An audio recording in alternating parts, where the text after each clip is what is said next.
Hey everybody, welcome back to my channel. It's Constance the Reader. Today is Wednesday the 15th. Starting the third week, y'all, of October. We're doing really good. And well, we're not starting it in terms of like my vlog, not in general because it's already started. But yeah, we had a good little week last week. I'm currently editing that vlog. It's a little longer, sorry, but it's fun. Like, it's been fun to watch it, so I'm happy. So even though it's a little bit longer than the last one, I think people will still enjoy it. We'll see. But I already started Feed. Okay, so I've made it to chapter 3, right? Yeah, I'm almost at chapter 4. Already good. So again, I've read this whole series before. I read this in 2015. It's really interesting to revisit it now, especially after COVID, right? Because the whole point about this is that in 2014, basically a pandemic happened. But the way that this pandemic ended up happening is that it's not just someone got COVID, it's that they basically turned into a zombie. And so the world now, because of the way it was handled, regular people don't trust the national news organizations. So it's important for regular people who are living and like exploring and going out every now and then to really deliver some people the truth in the news and stuff like that. So it's funny to read it now after the pandemic, seeing the state of the country, seeing the state of the world now with the way that news is delivered. It's frightening, especially because now we're seeing more, I don't know if I would call some of them leftist, but like progressive liberals doing the work that needs to be done, calling out certain politicians instead of allowing them to keep answering softball questions and not holding their feet to the fire when they made dumbass decisions for this country and continue to do it. And then expect everybody to just put a smile on their fucking face and go, yep, I'll do X, Y, and Z. Obviously, you can tell I'm a little annoyed by the state of the world. Many things are frustrating, but the pandemic happens in 2014, and then we pick it up in 2039, I believe, with these two young people who have basically created a like podcast blog style situation where they're delivering news and they're updating people and stuff, but there's going to be a bigger thing going on to kind of discover what exactly happened. Why did this thing occur? And I just really loved this book and loved the series when I first read it. So I'm excited to get back into it. A little bit slow going, but not bad. But I mean, slow going. I just started this morning, so I don't know why I don't think I'm giving myself a hard time, but I'm only on page 36. But I want to really devote time to reading this and not being on my phone. So I have to go back to the old days of like keeping my phone attached to the tripod so I don't actually like just scroll through my phone. Because you'd think that, oh, well, then you would scroll on your iPad, but I don't, because I don't have any of those kind of apps on here. So it's easier for me to focus if I'm not doing that. Life is crazy. What have I read? I started Bastard today. I think I've made it to episode 10. That one's really interesting. Basically, you're following the story from the perspective of the young male main character named Jin, I believe, and his dad is a murderer. He unfortunately is kind of an accomplice to his father's murders because he makes Jin sometimes do some of the dirty work. He makes him clean up the mess, and it seems as though he's also getting him to find young people or just women in general, young women. The next target could possibly be a young girl from his class, and that's pretty scary. And Jin really does not want this. He really doesn't want to be assisting his father. He would really like to just live a normal life, but I don't think he sees a way for him to do that, because you'd think he would be able to expose some of the stuff that's going on and like really get his father in trouble. But at the same time, his father is like the CEO of a really big company. So would anybody really believe his son? You know what I mean? Would anybody really believe that someone like that would be capable of it? This bitch would. I can tell you that right now, because some of the most psychotic fuckers are the ones that have a lot of money, okay? Y'all heard about the stuff that goes on in some of these, with the toilet parties? Lord. I don't like the sound of it. I don't like it. Okay, we need to get that stuff stopped. But yeah, it's going to get real dark and twisted. And the other thing is the dad does not want his son to become stronger than him. His son already has like a heart issue. He lost his eye somehow. I think the dad did something with that. His arms are fucked up. And, you know, he's generally seen as a very weak person. But now he's trying secretively to get stronger so he can maybe fight his dad. Because, you know, sometimes that's what you gotta do. You gotta fight these fuckers. You gotta fight the parents. That's when they stop fucking with you. Sometimes that's how it has to be. But I'm really interested in that. I really am. So that's been good so far. I really need to get back into something Lullawin's, Murderous Lullawin's Candlelit Dinner. But I know I mentioned this in my last vlog. I started back up with Darkfall. When I was looking up images to use in the vlog, so you know, basically just Googling it really quick so I could show you like the what it is, the cover. Somebody obviously screenshots from that are in there, and they're like intense impreg. Yes, actually, you know, I didn't really think about it like that, but yeah, this is a pretty intensely impreg story, okay? And it's dark and twisted, and you absolutely need to check trigger warnings if you watch that, if you read that, because nothing is consensual. I'm sorry, because nothing. It's going well for the for the main character in this. Okay, nothing is going well for him. I hope things change. I really do. We're getting a little bit of background in who he really is, or who he really might be, and his connection to some of these characters. Specifically, I think his name is Nurgle, however you pronounce that. And I really want to see. I really want to see what's up with that. But one of the best things happened. Okay, you want to know? 2 of my favorite stories got updated today. Red Thread Quest. So good. So good. I'm really liking the fact that we're getting the background behind, you know, the Red String of Fate, how their story, it just seems like it's been lifetime after lifetime after lifetime of them kind of not getting it right because someone made a decision that they weren't supposed to make. But how would they know because they were kids? Like, it's just so good. And I've been thinking about this. Everybody posting, and they're so awesome. They're like 10 manga or 10 BL manhwa to show you like who I am or whatever. I don't remember exactly what the trend, like what the trend is called, but basically it's someone's selfie and then they put 10 works that they really love. And Red Thread Quest would be on mine. Okay, I love this story. I love the art. I love the characters.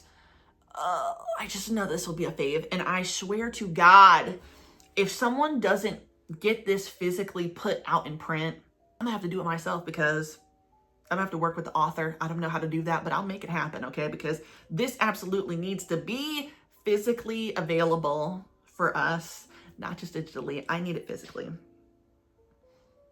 But one of the best things, Melting Point.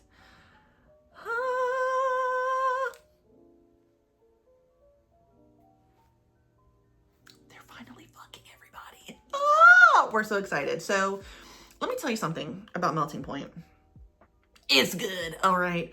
Basically, if you wanted like the non kind of toxic-y version, in my opinion, and I love Jinx, mind you. I wouldn't say that they're direct comparison with each other because the backgrounds are clearly different. But I'm just saying like that dynamic of older, lighter brunette bottom, younger, darker brunette, bigger, beefier top,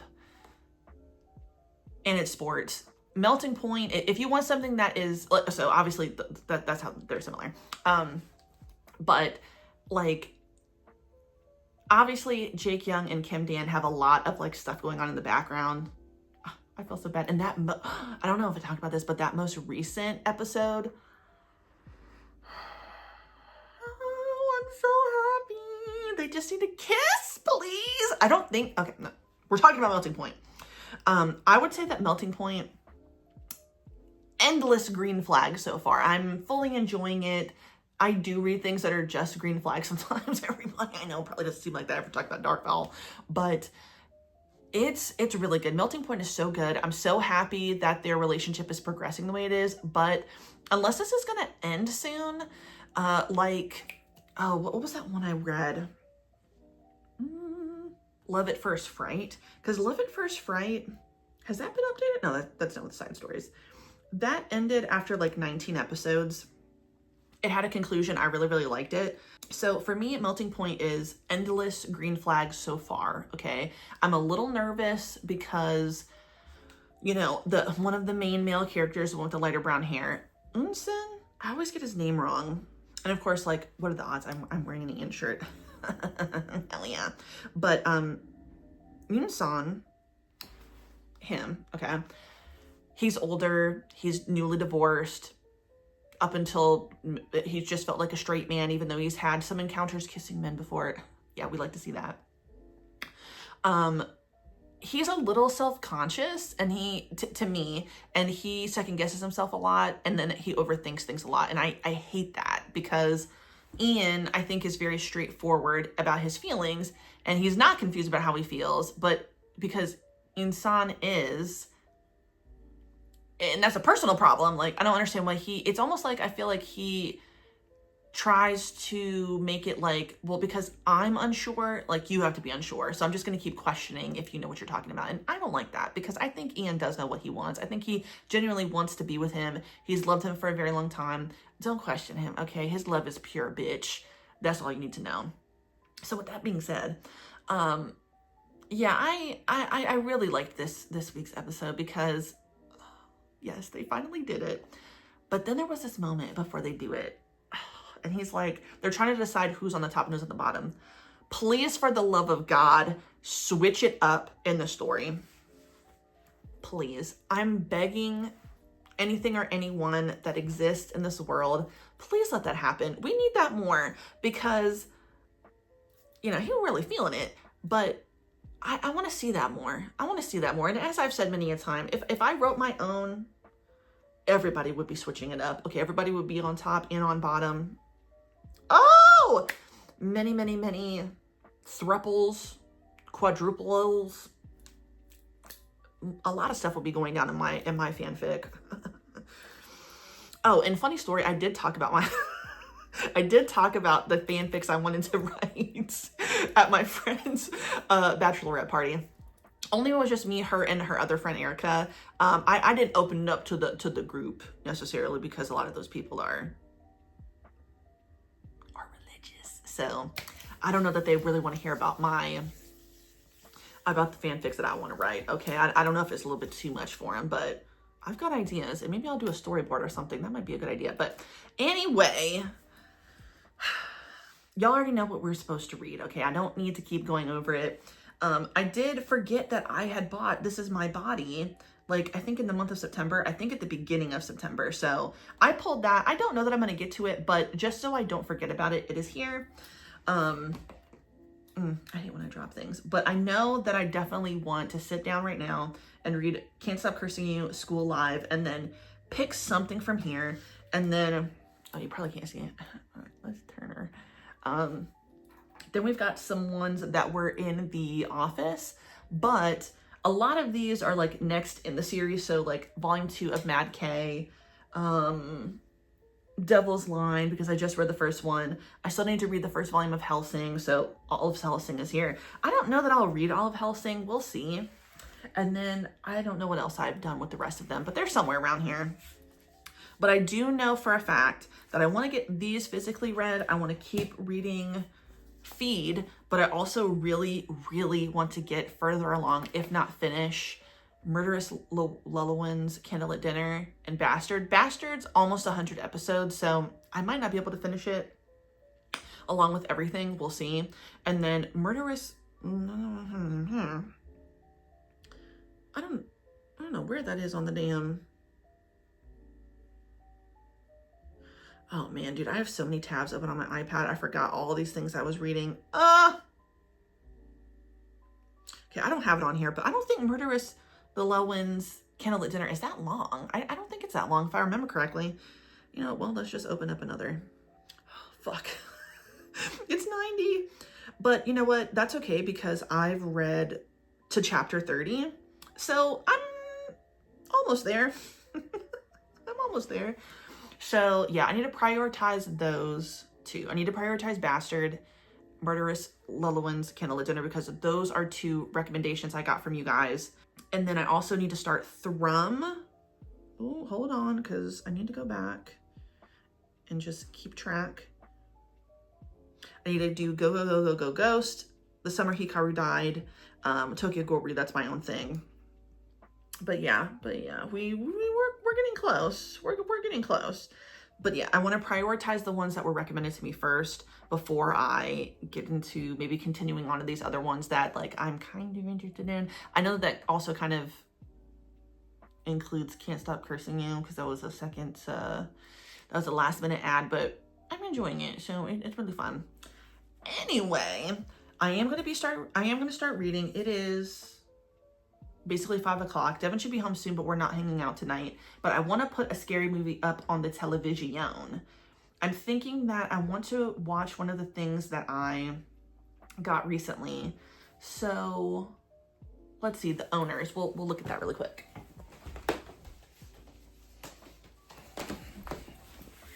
Yeah, I got The Owners last week or the week before, and that has Maisie Williams in it.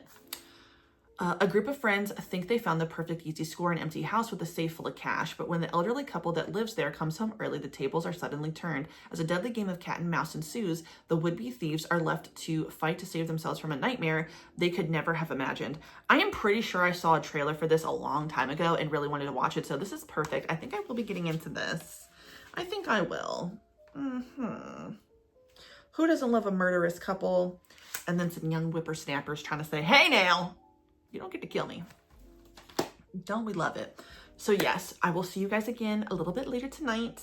I'm going to be eating some chips and salsa really quick and doing what we need to be doing. So I will see you guys again. Welcome back. Okay, so it is Thursday, so it's the next day. I ended up trying to watch that movie last night, and I did not finish it because I did not realize that they were going to be using the R slur so much. Like, to a point that was like, who fucking wrote the script, y'all? So I never ended up finishing it. I might end up, I gotta see how much that cost. I almost don't want to sell it back to the second of Charles and just chuck it, because what the fuck was that? Like, I didn't even want to finish the damn thing. I was very confused, but I did get very, very, very far into Bastard and Murderous Lullowin's Candlelit Dinner. I'm basically, I think, on the same chapter in both of them, but Bastard is getting really good. Fuck, man, what does it remind me of? It reminds me of something. Oh, I can't remember. But basically, you know, it's about a young kid. His father is a murderer, and his father has essentially made him an accomplice in his murders. And his father has set his sights on a young girl who's in the same school as the son. And the thing is that the son is actually getting to know her, and he, for most of his life, has been very like alone, hasn't had any friends, and he's slowly starting to like have somewhat normal interactions like you would have at that age. And some of those like fun things that he's doing are with her, and now he's getting a little bit older. He's realizing that he has a crush on her, and he wants to do anything he can to stop his dad from wanting this girl and to kill her. I'm really, really intrigued by the story. I think it's really good. I have to know what's going to happen. I must simply finish this before the month is over, because bitch, what do you mean the fucking dad has these fucking crazy eyes? I'm gonna put the picture up. He's a real psycho fucker. Very, very shocking. I don't like the look of him. But I'm also scared for the dude, Manny. So it's not just the girl who's become friends with our male lead. It's another young guy who's a little bit older.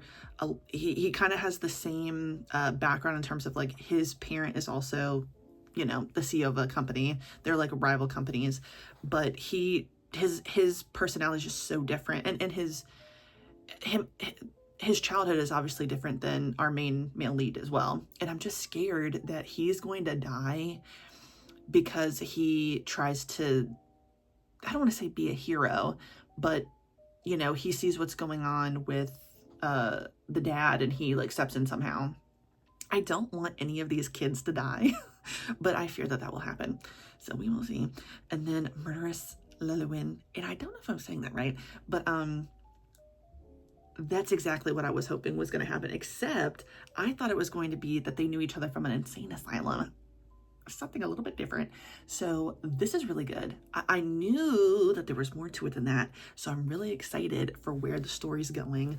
And we have to find out what's going on with that old man who has got, you know, to keep tabs on Siobhan, what the hell's going on, but also what happened to Siobhan. Why doesn't he have, oh, the oven's ready for me to put a little pizza in there, because that's what we're having for dinner, little Red Baron pepperoni, and we're gonna hang out. Me and Debbie time. Let's wait until that goes off. Okay, so here's a bit of a spoiler. Okay, so Siobhan met what's his face, Llewellyn, many years ago, because he was a prisoner and Siobhan was a guard at the prison, and Siobhan was basically the first person who started to treat what's his face, whatever his real fucking name is, because his real name I don't think is Llewellyn or whatever. He's the first person who treated him like a human being, because he literally was being treated like a dog, to the point that he thought he was a dog. He didn't know how to speak. He only knew how to be like a reactive animal. So, you know, a lot of the quirks that we see Llewellyn have are things that he picked up from Siobhan. So it definitely makes everything just like even more sad. I totally get why this is people's favorite. Like I'm even seeing more and more people suggested on TikTok of like, you know, whenever anyone asks me about X, Y, and Z, and then they pull out the physical copies and they're like my Bibles or something. So I definitely cannot wait to continue this, because bitch, we gotta take down that old fucker who clearly did something to Siobhan. Because again, why does Siobhan not have his memories? Why is he in these relationships that seem to be put together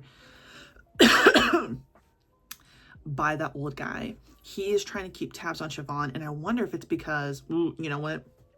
My mind's working. So walk with me here, y'all. So I think the old guy used to be the warden, or was like a warder, whatever they're called. Siobhan, something happened to him in the jail, because maybe he was going to expose what was going on, like the abuse and stuff.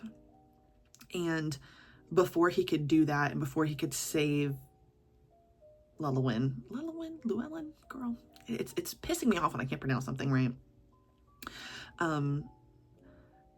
Before he could save him and also expose what was going on, something happened and he lost his memories, and now the old guy is getting all of these men to keep tabs on him, and that's why he really feels like he has to amp it up, because now that he finally broke up with the last dude, and he's trying to make a way for himself, and what's his face is trying to give him work so that he is not you know, in debt, if you will, to the old guy. So something clearly nefarious is going on with the old man. Fuck him, because how dare you do that to Siobhan? Siobhan's a sweet man. He's just trying to live his life and right. Bitch. And it makes sense that he was probably trying to expose what's going on, because he's a writer now. Yeah. Working its way. And then when I went out to eat today for lunch, I decided to start reading some of the webtoon comics I said I was going to be reading, and I continued. Let me see, is it Remarried? That looks good too. Let's add that one. Sorry, I got distracted because they updated basically my For You page. Why could you do that? Okay, here it is. The Remarried Empress. Okay. Like I said, I think maybe I mentioned that last week or the week before, but I had stopped into Barnes & Noble a week or so ago and just decided to read the first volume, and I'm glad I did. And so I'm right back into it. You already know I got a problem with cheating men. It really pisses me off. And the thing about this one is that the two, I don't want to say main characters, but our main female lead and then her husband, the emperor, he's not really the lead if you really think about it. He's just kind of there being a little fucker. They're married, like, it's a marriage of well, not convenience. It's a marriage of, you know, duty. What the fuck? We're in the same like social bracket, but they were friends. So her whole thing when we first start the manhwa is that, like, you know, yeah, this is like the dynamic that, you know, often happens, but at least the person that I was married to and engaged to and betrothed to was my friend. And then, like, as the years have gone by, he's been a little fucking asshole. And I don't even think that she hates the idea in the beginning of, like, him having a mistress. You know, she's like, look, I don't know if it was happen, so I know that it was bound to happen. But the fact that he's allowing her to be disrespectful to the Empress, who do you think you are? This is the thing I fucking can't stand, okay? I already can't stand the cheating. Okay, you've already disrespected her with the act of cheating. But now you go a little bit farther and you let the bitch in the fucking castle, okay? And then you let her talk crazy to the Empress. You know goddamn well she's not supposed to be talking to her like that. And you let it happen, and then he blames the Empress. It doesn't matter that she's literally not doing anything wrong. She's just existing, and it's like the broken ring, right? Because, like, the broken ring, am I thinking of the right one? Right, because that's, you know, a second life, kind of like a third life, actually. But, you know, she is treated like this. Oh, no, that's not it. Hold on. That's not what I'm actually thinking of. I'm thinking of The Condemned Villainess. Because when I was reading the light novel, because that's a reincarnation thing. The thing about her is that, you know, her mom, strict sense of duty. So that's why everyone felt like she didn't offer, like, love or anything, and that's why the king was and then because the daughter behaved like the mom, that just, I guess, was let me act a damn fool, and I can't stand that. So you can't fucking win if you're in this situation, because you know I'm supposed to act a certain way, but the man gets to be a slut, and I can't stand that. Now when it comes at disrespecting a woman, hell fucking no. But yeah, so, like, the Empress can't fucking win for losing here. She's just doing what she's supposed to do. Oh no, the fuck is the bitch is all disrespected. You know that she used to be an X, Y, and Z, and I don't give a good goddamn. Okay, it's not my fault you chose somebody who. And you're lying, and you know she's a runaway. Excuse me. But the Empress is the one who's the bad guy. I can't stand that. Okay, don't do that shit again. So Remarried Empress has really got me pissed off, but I'm really excited because we already know that she will be divorcing him, because that's the first chapter. Okay, it's spoilers. I'll put a little thing right here that says I'm about to spoil something for you, so it doesn't come out too much of a surprise. But unless you were just listening to this and not watching, sorry. Maybe I'll put a little noise alert for those. But yeah, we already know that she's going to divorce her current husband, and she's going to possibly get with, she's doing an upgrade, thank you very much, because the Emperor is not, okay? That's a downgrade, as usually happens in these situations, okay? Y'all think y'all upgraded, but you didn't, and you don't deserve to upgrade because you're a piece of shit. I can't stand her Emperor husband. Fuck him, especially because now he's playing nice. Now he's playing nice to her because he knows that she's the brain of this operation. And you can't ask the fucking mistress anything because she don't know what the fuck's going on. And she's about to do some fucked up shit because she knows, because somebody from her past is like, well, you better be careful, girl, because you think you're so sweet, cute, and innocent. You think you're the only sweet, cute, and innocent runaway, you know, commoner? No, bitch, because you'll end up just like his wife. You lose him how you got him. And that is the truth. And that is the truth. Not every time, but in these stories, it is. And you know what? I hope he cheats. No, I take that back. I just hope that they don't have a successful relationship because, fuck you. Anyway, there's going to be some sinister things going on, and I can't wait to see that. Now, I don't think that this is complete on Webtoon. I don't believe it is. But man, when I tell you, I'm so... Oh, girl. This is glorious, but it's also sad because it's on episode 233, but it's not done yet. So watch me catch up to the bitch, and then I'm pissed off. Oh, is that the... See, I didn't go through everything. What could possibly happen? What could possibly happen? Oh my God. Might be another woman coming into play. We shall see. But anyway, like I said, Dev and I are hanging out tonight. We will talk again later. I didn't read any physical volumes that I brought with me to work today. I can't see myself. But, yep, that's right. We're doing good. We're making good time, and Connie will be successful in the month of October. At the very least, I will have read the first volume of everything I suggested. Will I get to every single thing that I said? Probably not. It's not looking too good. But I think I'm doing a good job because I'm really like shaking it up. But let me go because I've rambled a little bit. I will talk to you guys tomorrow. I'll see you then. Welcome back, everybody. It's been a minute. What day is it? It's Saturday night, and I don't even remember the last time I talked to y'all. I've tried to talk a few times. I don't know why. I couldn't stand it. But we're back. The only problem is that I really haven't read a lot of what was on my TBR. So today is when I read Dead Man Wonderland. Why? What's going on with me? It's like I'm in a weird... I don't know. I will say this.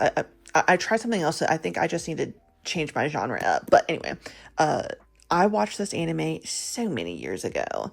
Loved it. Had always heard that, you have to read the manga because the anime isn't technically finished, right? And I was lucky enough to finally collect every volume. I think like 2 or 3 years ago. It was tough, girl. It was real tough. But since I haven't like interacted, consumed this in so long, it's like only like 3 or 4 things I'm remembering. And I just can't wait to finish this entire series. I don't think I'm going to be getting this finished, by the end of October, but still really good. Still a really good concept. I'll read the back for anyone who's never actually like watched or read this before. I would highly recommend it. Well, damn, hold on. I'm sorry, I'm a little high, so... All right, I got to actually put this in my face. Alrighty. Framed for the brutal murders of his classmates by the mysterious Red Man, middle school student Ganta Igarashi finds himself sentenced to death and sent to the bizarre and fatal theme park prison that was risen from the ruins of the Great Tokyo Earthquake, a hell on earth known as Dead Man Wonderland. The inmates of this insane penitentiary fight for survival every day to provide entertainment for the masses, and terrifying secrets lurk in the shadows. Ganta is determined to survive Dead Man Wonderland and clear his name, but the price may be his soul.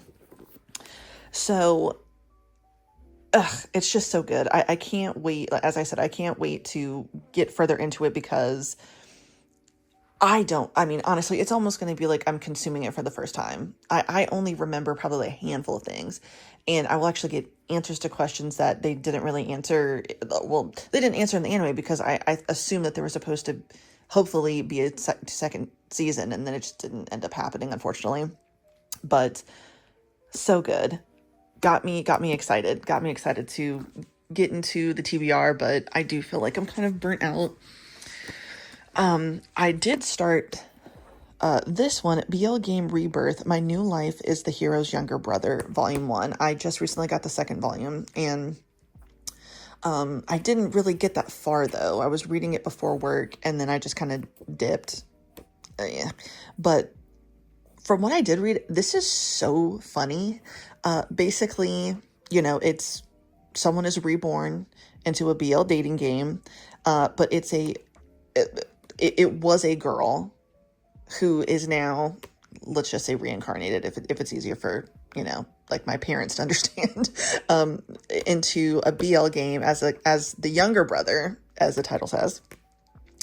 But it's like her inner monologue about her Fujo life and how she's played this game before, and she's like, if only I'd got here when I got to see the first love interest. Like, I just feel like this is going to be so funny, and like, I think this is a really cool concept. So I do want to get into this, and it did kind of make me feel like, okay, getting me back out of the slump, I guess. But I'm concerned, and I don't want to lose steam because I'm doing so well. I've gotten a little bit further in Feed, still love Feed. Some other things are coming back to me now, and I was like, oh my God, I totally forgot about that. But I've read a lot of manhwa. So much so, I can't even remember half the shit. But I'm going to try to be quick with it. Okay. All right. In Your Wake. Okay. They get in the core. All right. Good for them. But still, the brunette, he's driving me crazy. He's still second guessing himself. Blah, blah, blah. Like, it's so annoying. I mean, I can't stand it. I can't deal with it. I can't stand his ass. Okay. Read and done. I'm keeping up with it, but I'm annoyed. A Tree Without Roots. Oh my God. First of all, what do you mean? Like, end of season 1 or season 2 or whatever. Like, what? The way this most recent chapter ended, I'm so confused. I have no idea what I just saw in those panels before it ended, but I am frightened, and it better not be what I think it is, because I will be upset. Pond Where Flowers Fall. Oh my God. Worst case scenario happened. A parent has discovered what's going on. I really feel bad for Wooju. That's such not that this would ever happen to me. I'm not an Omegaverse, but like, I think that would be really, like, embarrassing, hello. It's just tough. It's just tough with this one. I think there's going to be a time skip, though. I'm not sure. Interestingly enough, I keep feeling like I'm like reading a lot of stuff recently that has a time skip. I'm like, what the fuck? I don't mind it. I don't mind it at all. But, it throws you off sometimes. But kind of a spoiler here. So Wooju's mom unfortunately finds out that they have been intimate because Hanbit goes into heat and Wooju's there, and he convinces him to open the fucking door. I don't know why the hell he did that. I was in the fucking I'm telling her. The mom doesn't know. Oh my God. She knows what's going down. Okay. She confronts her son, and it's like, what is going on? Again, they are not actually biological brothers, but oh my God,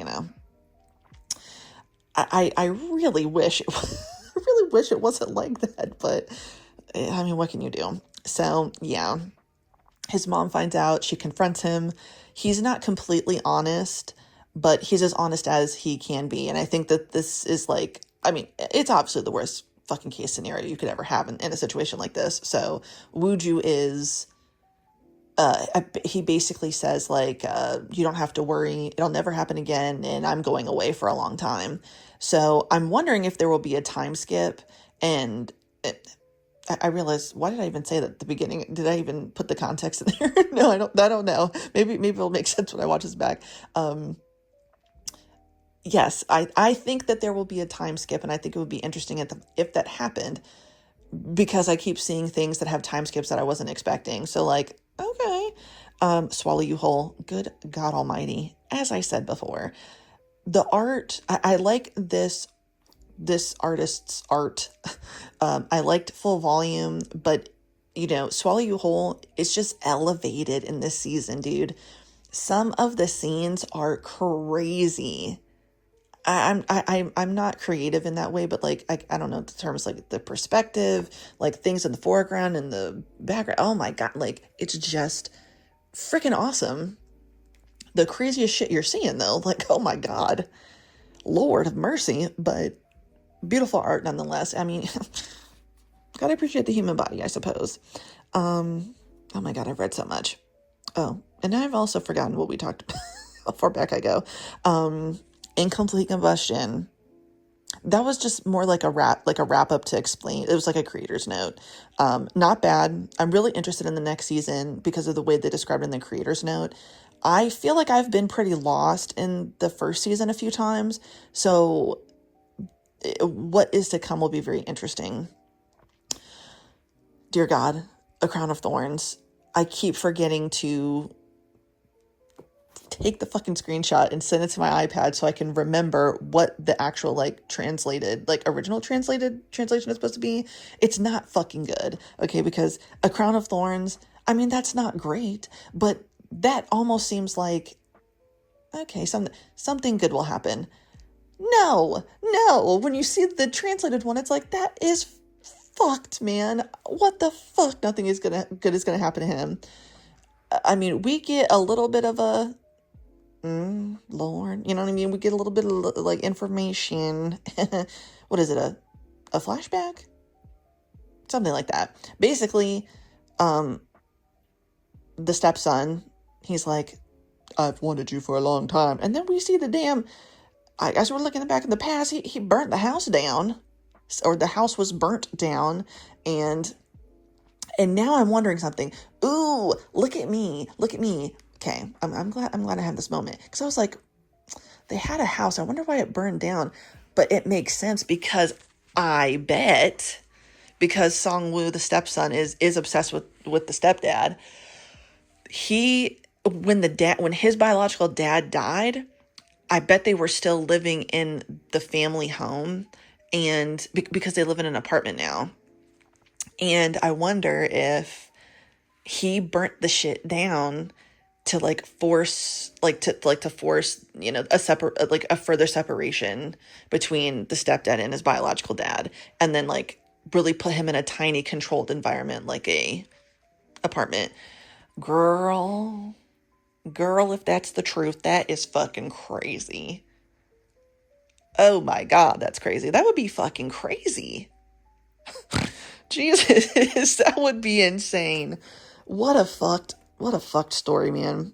I just feel for the man, Lord. Red Thread Quest, amazing. I'm loving the background. It's so cool to see them from the first, I guess, lifetime that they met. It's beautiful. I love it. I know we talked about it, but Melting Point, oh my God. Oh, Melting Point was so good. I took a screenshot. I'm gonna put it on the screen again because, hello. His arched back did something to me. Okay, there is something about an arch like that. Oh my God. That was just simply too good. And you know what I said? Okay, Ian, I know why. We know why you are obsessed, because I mean, are you kidding me? Seductive, like a humble seductivity. Like, what is it about him? Like, he is just so, oh my God, they're so fine. And when they finally, and I mean, we talked about this word, but they finally get to fuck. Congratulations. And I mean, Lord, and did I say this before? No, I can't remember, but I was thinking, just in case I didn't say it, imagine, maybe I did say this. I'm going to say it one more time, but I'm trying to keep it short. Imagine if they switch. Oh, that would be in my personal fanfic, switching, ooh, hell fucking yeah. But because he says to him, like, well, neither of us has ever done this before. It could be you or it could be me.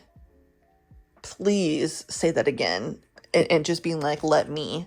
Oh my God. That would be so freaking hot. Hell fucking yeah. It is basically 10:30. I'm gonna watch Scary Something and get back into some of the manhwa. I made it pretty far with Bastard. Well, not really. I made it to like the 30s. Same thing with Murderous Lillowin's Candlelit Dinner. Really cool where that's going. Oh my God. Like, I'm so excited for that. But I'm also like so scared for that because I'm gonna do a little spoiler. Did we talk about this? If we did talk about this, Connie, you will cut this. If we didn't, Connie, you will not cut this and we'll keep going. So, I think what's going to happen. And if I'm right, I'm going to be really excited. But yeah, I can tell I am gonna go on a ride. And I don't know that I should take out with me because that would just mean that the fucking thing is going to be so long. And I barely have talked about any scary stuff. So we're going to cut it here. Hopefully I get my act together and I can read. And we'll just have a grand old time. I'm excited. I'll see you guys later. Maybe later tonight, but definitely tomorrow. Hey everybody. Okay, today is Monday, the 20th, I think. I think we should call it now because it's getting I think it's getting long. I don't know. I feel like I have read quite a bit, but at the same time, I feel like I haven't read enough and that makes me sad. I don't know what's going on. But I took myself out on a little date today. I got some bookies from Books A Million. I said, you know what? I'm hungry. After I got my 2-drink minimum from Brew La La. So fucking good. I got a Red Rush, which is a Red Bull drink. Y'all know I love Red Bull. And then I got a Dr. Smash, and it's basically, they do like dirty sodas there, so they put a bunch of extra shit in soda. That shit was delicious. It's a Dr. Pepper. You can't go wrong with a Dr. Pepper. But then I went and got Thai food, and girl, thank God that was only 10 minutes away from my house. It's not that far, but you know, like I ate a little bit too much. Delicious though. I got my usual, but when I got the dessert, I said, oh, that was a lot. And then the drive back home. Oh no, actually I went to one more place because for work I had to get candy for some table events I'm going to be doing. And when I got back in the car, I said, oh my God, now I'm a little closer to home than I was when I left the Thai restaurant, but almost not close enough. I almost did not make it in the house. Okay.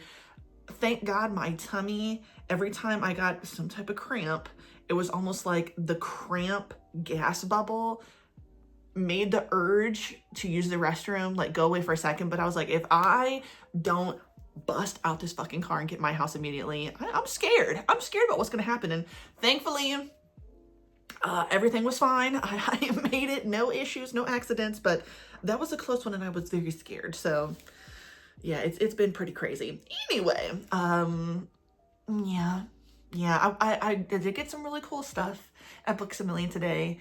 So that's exciting. It's like slowly piling up in my room to do a like just one big haul video.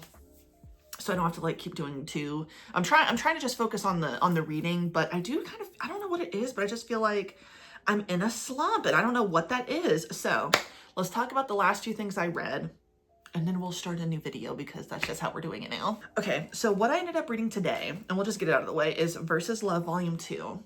There better be a 3rd volume because what the fuck? I like this, but it is so hard for me to follow because there's a set of twins in here that, you know, when it's in black and gray, you can't fucking tell him apart just because he has his hair up in a little half up, half down thing. These motherfuckers look like him, okay? So you've got this one here, he is one twin who's going to a different high school. I don't know how that works. And then you've got this twin. Okay, look at him. Look at him. How am I supposed to tell these fucking three people apart? Okay, it's hard. But I am a little lost. Something a bit supernatural seems to be going on. You've got your main character, Ibuki. He is the leader of this one high school, basically. And I think the way I described it last time was that it's like if Windbreaker actually gave us, you know, the relationships that we were hoping for. Because, you know, nobody's really gonna make out in Windbreaker, but boy, do I wish they would. This, you don't have to worry about it because our two main boy, band of boy gangs leaders are in love with each other, okay? So Ibuki, or Marin, okay, so that's his real name. Most people don't know either of their real names unless they're from that school, so he doesn't know that he is actually the leader of the other gang. But the other part of it is that it's like two rival high schools against each other. And one of the high schools is newer. It has a bit, I don't think it has as much attendance, but you can tell the difference in the young people that are enrolled in the school, right? So this one that he's in is like Fun, F-U-U-N. And it's more like local. You've got working families there who have been here for generations, love this town. Yeah, it's a tiny little seaside town, but it means a lot to them. And there's a big sense of pride in it. And the other high school kind of seems to have, I don't know that I would say they're rich kids, but they seem to be, what's the right word? I can't tell if these people are from here or they've just like moved here, but his father, it seems to be a land developer and wants to basically bust some shit down in this little seaside town and create a resort. And while his family or other richer families have kind of like found ways to, I don't want to say modernize, just get new shit that's not local, like chain stuff, like chain restaurants, chain, you know, amusement parks. They found a way to get in there. These people who are locals are really like trying to hold on and not give in to this, you know, this rich family, cause fuck them, y'all don't fucking care. So these two main characters, they end up seeing each other, but not realizing who the other one is. They start to develop feelings to each other. But the thing that seems like a little supernatural is like, he can sense things through the wind. He seems to be able to create storms and control lightning. I don't know how the fuck that happens, but I want to see where that goes, okay? They've just kind of had like an all-out brawl where they finally discover who the other one is. But at the same time, I don't know. It's like, I really like this, but they annoy me, especially him, a bit. And his whole thing is he had this like really traumatic experience when he was younger. His older sister was running away to be with a young guy who was at the other high school. And then something happened where lightning struck a tree and then they never saw her again. So they think that she was basically struck by lightning and puffed up into nothingness. I don't think that that's how that happens, but I've never been struck by lightning. But from what I understand, I don't think that that's what happens. I don't think you just fucking explode into like a mist. So this is a bit of a spoiler, okay? In the end, we kind of see this thing during the story. Marin ends up helping this little kid find their parents again, but he doesn't see who the parents are, and we end up seeing this couple, the parents, and they're like, someday I bet those two will find an even happier ending than we did. I think what's clear here is that is his sister, and she got married, and she got out of the fucking town, and she's happy, and I think that they are rich. They may be also a part of what's going on. So now I'm wondering, is he related to him? He's too young to be the dad that he keeps referencing. He's too young, man. So I think that he's like an older brother or someone related to him. But that'll be an interesting little moment, if you ask me. If that's the case, he will hopefully get over the trauma of feeling like that he has to avenge his sister or something. But then at the same time, as the sister, I don't understand why she never reached out to the brother. I mean, why did you want to seem like you were dead? I don't really get that. But it would make sense if he is related to the man that his sister ran away with, and there was this explosion of thunder or lightning or whatever, so that basically that makes sense, because that may have been a way for people to get off of their track. So he did that on purpose to kind of like let them get further away. And him kind of having a similar power. The only thing is that like the powers don't really, I don't really get it, but you know, whatever. We're in for the ride, and I want to see what else happens because I want to know what's going on with them. No. Okay, School Live, I read volume 1 and 2. This is a reread in terms of volume 1. Because I read it so long ago, I didn't quite remember everything. And it's just so sad to me. Basically, it's these young girls, a handful, like barely a handful, who have holed up in their old like middle school or high school or something like that. One of the girls is clearly experienced something very traumatic during the zombie apocalypse, right?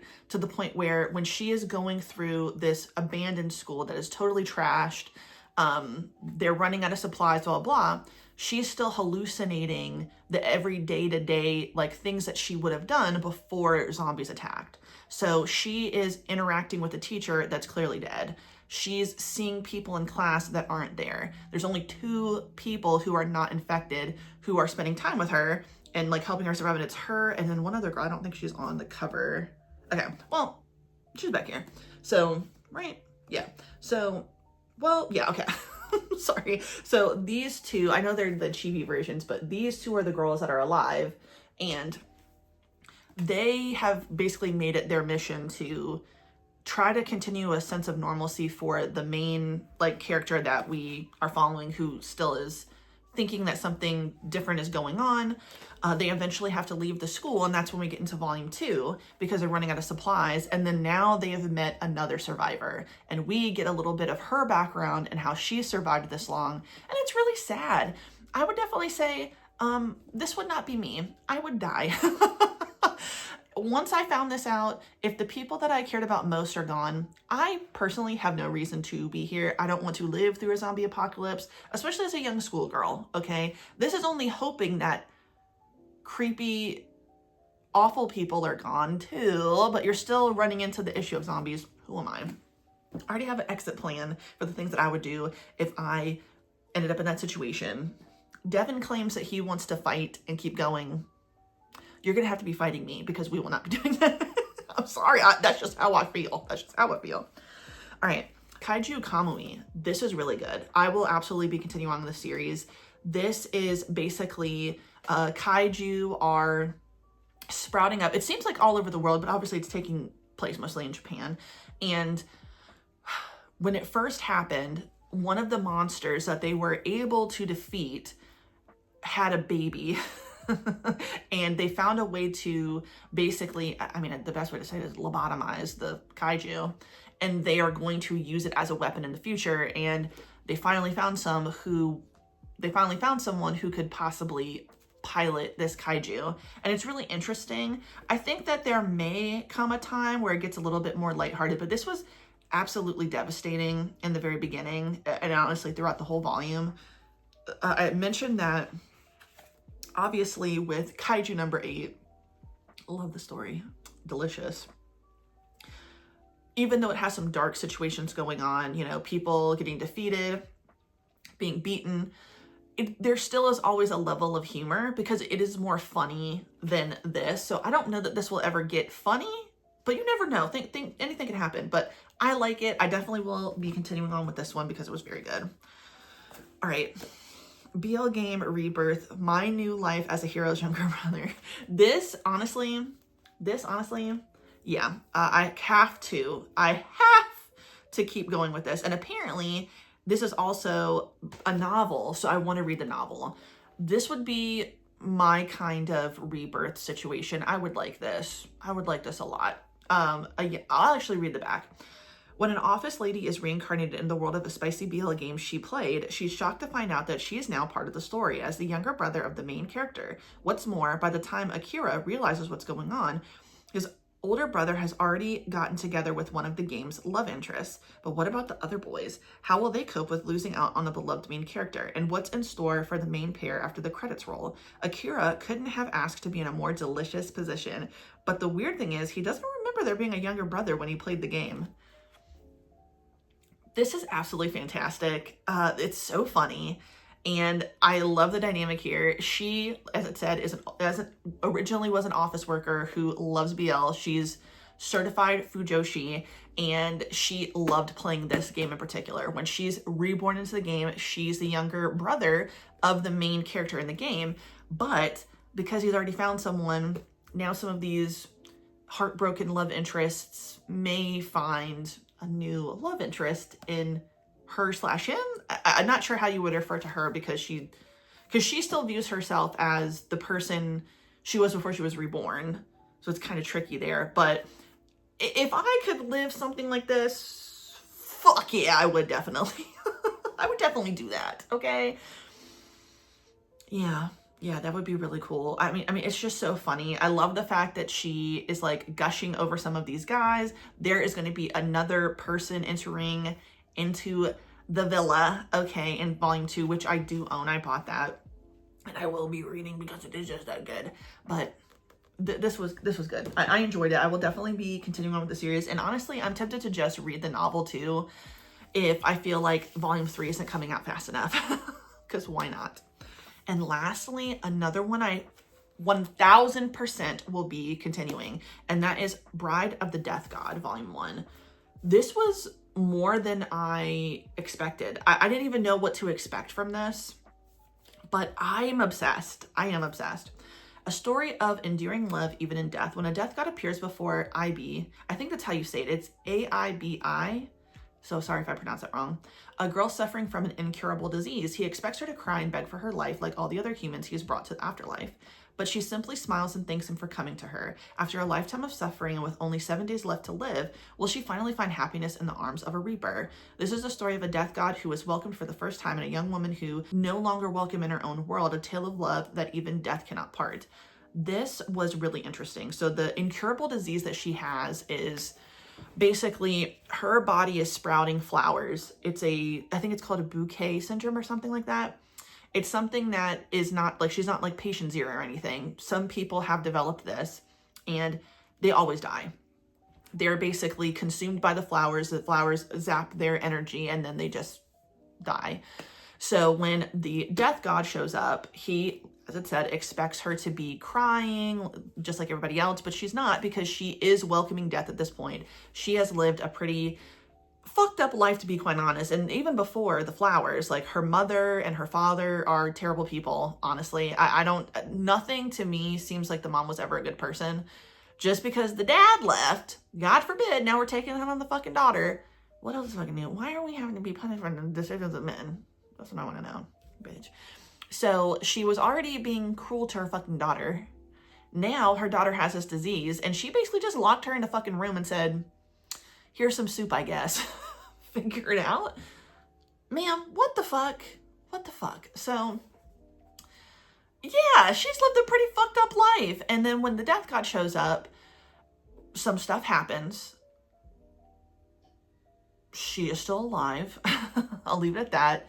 And her mom basically says, you know what? I'm just going to go ahead and rent you an apartment. I would like to live my life without you.